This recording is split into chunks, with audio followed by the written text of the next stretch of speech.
अब आज की वीडियो में हम देखेंगे सी में कंटिन्यू स्टेटमेंट किस तरह से वर्क करता है। प्रीवियस वीडियो में हमने ब्रेक स्टेटमेंट देखा था, जो कि क्या करता है कि करंट लूप से क्या करता है, कंट्रोल को बाहर लेके आता है। सपोज यहाँ पे हमने लिखा है ब्रेक स्टेटमेंट, तो ब्रेक स्टेटमेंट क्या करेगा, और ये हमारा कोई सा करंट लूप है, फोर लूप है, तो क्या करेगा, कंट्रोल को इमीडिएटली क्या करवा देगा, इस लूप से बाहर लेके आएगा। अब यहाँ पे चाहे कितने भी स्टेटमेंट्स लिखे हुए हों वो एग्जीक्यूट नहीं होंगे, वो स्किप हो जाएंगे, ठीक है।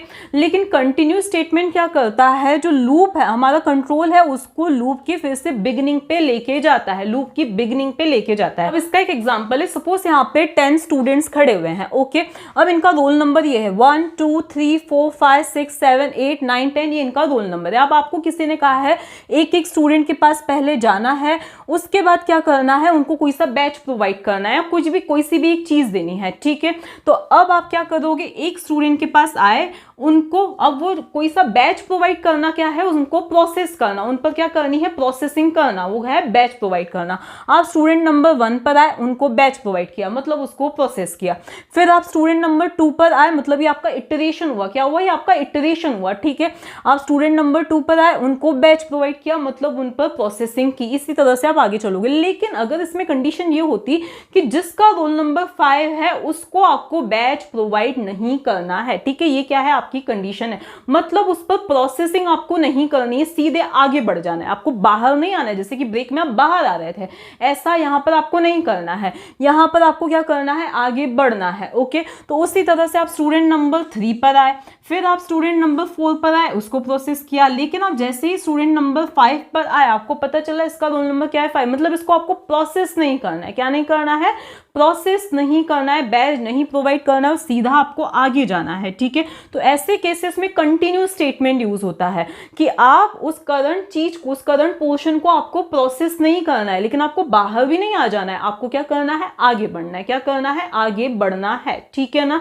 जैसे आप क्या कर रहे हो, यूजर से कोई नंबर्स एंटर करवा रहे हो, और आपको बोला गया है कि नंबर जो है वो 100 से बड़ा हो, तो आपको क्या करना है, उस नंबर को स्कैन ही नहीं करना है। यहाँ पे स्कैन क्या है, प्रोसेसिंग है, तो उस नंबर को आपको स्कैन ही नहीं करना है, मतलब कहीं स्टोर नहीं करना है। स्कैन तो क्या, कहीं पे अरे में या कहीं पे स्टोर ही नहीं करना है, आपको आगे बढ़ना है। तो वो क्या हुआ, कंटिन्यू, मतलब आगे बढ़ना है। ब्रेक का मतलब क्या है, सीधे बाहर आ जाना है, ठीक है। तो ब्रेक बाहर आना, कंटिन्यू आगे बढ़ना, ओके। तो अब इसी चीज के लिए हम कोड लिख के देखते हैं, ओके। अब हमारा जो लूप है वो कहां से कहां तक चलाना है, 1 से लेकर 10 तक। तो for i is equal to 1 to i is less than or equal to 10 i plus plus, ये चीज तो आपको पता ही होगी। हम क्या चाहते हैं, हमें उस 5 रोल नंबर को प्रोसेस नहीं करना है, ठीक है। अब जैसे मैंने तो आपको बैच देने का एग्जांपल दिया था, हम यहाँ पे सिंपली क्या लिखते हैं कि जो जो भी रोल नंबर्स हैं हम उनको क्या कर रहे हैं, प्रिंट कर रहे हैं, इन नंबर्स को हम प्रिंट करना चाहते हैं, यही हमारा प्रोसेसिंग का टास्क है। एक्सेप्ट 5 वाला जैसे ही नंबर है उसको हमें प्रिंट नहीं करना है, हमें आगे बढ़ना है।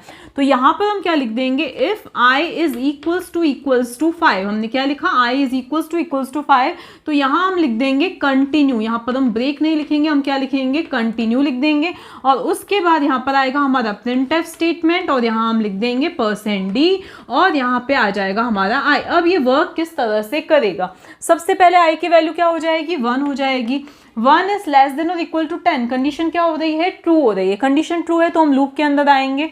If i is equals to 5, क्या i की वैल्यू 5 के इक्वल है, नहीं है, तो ये इफ स्टेटमेंट एग्जीक्यूट नहीं होगा, मतलब इफ का जो स्टेटमेंट है वो एग्जीक्यूट नहीं होगा, ओके। इसके बाद में हम कहाँ पे आ जाएंगे, प्रिंटफ स्टेटमेंट पे। तो प्रिंटफ में हमने क्या लिखा है, %i, और i की जो भी वैल्यू है वो प्रिंट हो जाएगी। फिर हम यहाँ पर जाएंगे, i की वैल्यू क्या होगी, इंक्रीमेंट होके हो गई 2। क्या i जो है वो 5 के इक्वल है, नहीं है, तो हम ये कंटिन्यू स्टेटमेंट को एग्जीक्यूट नहीं करेंगे, और हम यहाँ पे आ जाएंगे, और क्या प्रिंट हो जाएगा, i प्रिंट हो जाएगा। इसके बाद में फिर से i की वैल्यू क्या होगी, इंक्रीमेंट होगी, इंक्रीमेंट होके क्या हो जाएगी, 3 हो जाएगी। 3 is less than or equal to 10, condition क्या है, ट्रू है। फिर हम अंदर आएंगे, क्या ये कंडीशन ट्रू है, क्या 3 और 5 इक्वल है, नहीं है, तो ये चीज एग्जीक्यूट नहीं होगी, और हम सीधे यहाँ पे आ जाएंगे, i की वैल्यू प्रिंट हो जाएगी। फिर i की वैल्यू हो जाएगी 4, फिर कंडीशन ये वाली ट्रू है, लेकिन ये वाली कंडीशन क्या है, फॉल्स है।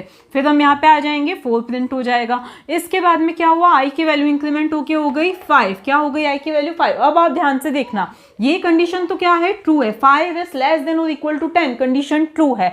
लेकिन अब हम यहाँ पर देखो, यहाँ पर क्या है, i is equals to 5, i की वैल्यू क्या है 5, 5 is equals to 5, condition true है। इसका मतलब ये जो इफ का स्टेटमेंट है वो एग्जीक्यूट होगा। यहाँ हमने क्या लिखा है, कंटिन्यू लिखा है। कंटिन्यू जैसा कि मैंने आपको क्या बताया था, नेक्स्ट इटरेशन पर लेकर जाता है। मतलब हम अभी के केस में देखो तो क्या करेगा, लूप की स्टार्टिंग में लेकर आएगा। कहाँ पे लेके आएगा, लूप की स्टार्टिंग में कंट्रोल को लेकर आएगा। तो अब हमारी लूप की स्टार्टिंग मतलब अब हमारा क्या होगा, नेक्स्ट इटरेशन। ऐसा नहीं होगा कि हम फिर से ये यहाँ पर i इज इक्वल टू 1 हो जाएगा एंड सो ऑन। हम ये कह सकते हैं कि ये कंटिन्यू क्या करेगा, नेक्स्ट इटरेशन परफॉर्म करवाएगा। जैसा कि मैंने बोला था कि जैसे ही 5 मिल जाता है तो अब हमें आगे बढ़ना है। आगे बढ़ना है मतलब अब हमें नेक्स्ट इटरेशन परफॉर्म करना है। ओके, तो अब ये चीज, ये प्रोसेसिंग नहीं होगी, ओनली ये प्रोसेसिंग पार्ट जो है वो स्किप हो जाएगा और हम आगे बढ़ेंगे और i की वैल्यू इंक्रीमेंट होगी, क्या हो जाएगी, 6 हो जाएगी। क्या हो जाएगी, 6 हो जाएगी। i की वैल्यू 6, कंडीशन ट्रू। लेकिन ये कंडीशन क्या है, false. 6 is equals to 5, condition क्या है, फॉल्स है। कंडीशन फॉल्स है, ये चीज एग्जीक्यूट नहीं होगी, लेकिन ये वाली चीज एग्जीक्यूट होगी और i की वैल्यू 6 प्रिंट हो जाएगी।